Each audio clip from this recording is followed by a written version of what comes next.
Hello and welcome to today's video, which is an orientation of the flexors and extensors of the wrist and hand. Now, when we looked at the coloring book and we started to look at the names of the muscles, I saw all of those expressions. It can be a little bit daunting. This is going to be an overview so that you can keep the flexion and extension straight so that these names won't be so confusing. Today in this video, I'm going to do a quick review of flexion and extension. We're going to use the elbow as a comparison. We're going to review the bones of the forearm, and then we're going to identify anterior and posterior compartments so that hopefully it will be easier to get this flexion and extension of the wrist and hand under control. And then of course we're going to get to those flexors and extensors. So remember to follow the muscle that's getting shorter. That's the one that's doing the work. So if you're wondering what muscle is working, it's the one that's getting shorter. Muscles can only pull, they don't push. When we talk about flexion of a hinge joint, we're talking about the angle getting smaller.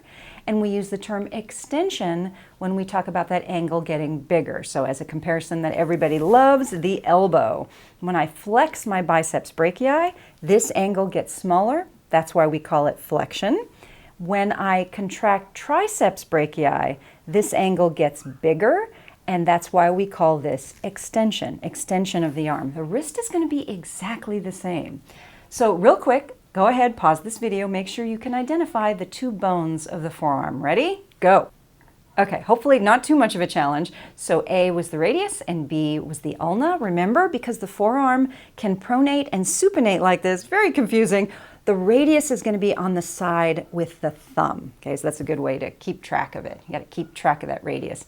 This is a cross-sectional view. Do not panic. So we've cut it this way, and you're looking from the distal end up towards the head. This is just another way to look at it so you can see these two compartments that I'm going to talk about. This is the radius here, and this is the ulna. And you'll notice that all the muscles are kind of divided on each side of those two bones. This we call the anterior compartment, so that's going to be the muscles here on this side of the forearm. And then we have the posterior compartment, and that's the muscles here.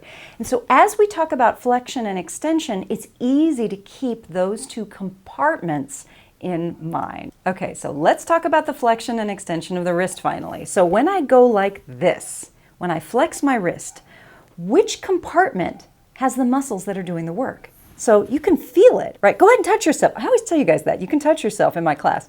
These muscles on the anterior side, those are the ones that are contracting. So these we call wrist flexors. When I extend my wrist, it's not as comfortable, is it? That wrist extension. The muscles that are doing the work are on the posterior side.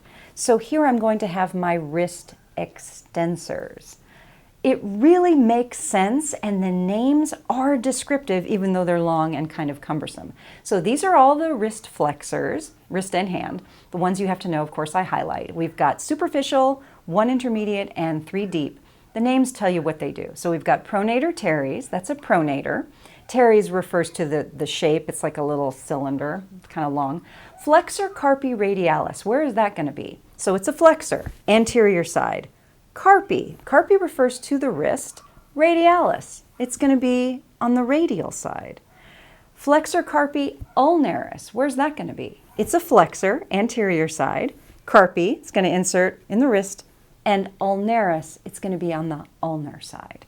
Palmaris longus, okay, this is a long muscle that inserts into tendons in the palm of the hand. So it's not too bad. Extensors, there are 12, okay, the ones you have to know, of course, are highlighted. We divide extensors into groups, 3 carpi, related to the wrist, 3 pollicis. Pollicis refers to the thumb, okay, so when you see the word pollicis, that means thumb, and 3 digit, this refers to the extension of the fingers, okay, and then we've got 3 others. Ones you have to know, extensor carpi radialis longus. Well, where's that going to be? Extensor is going to be on the posterior side. Radialis is going to be on the side with the radius, with the thumb. Extensor carpi ulnaris, similarly, an extensor, but on the ulnar side.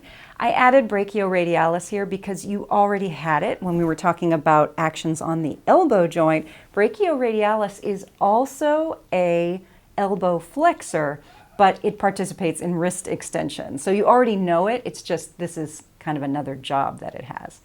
So hopefully that was helpful to keep track of where are the flexors and where are the extensors. If you think about those two compartments, usually it helps. All right, I'll see you in the next one. Bye-bye.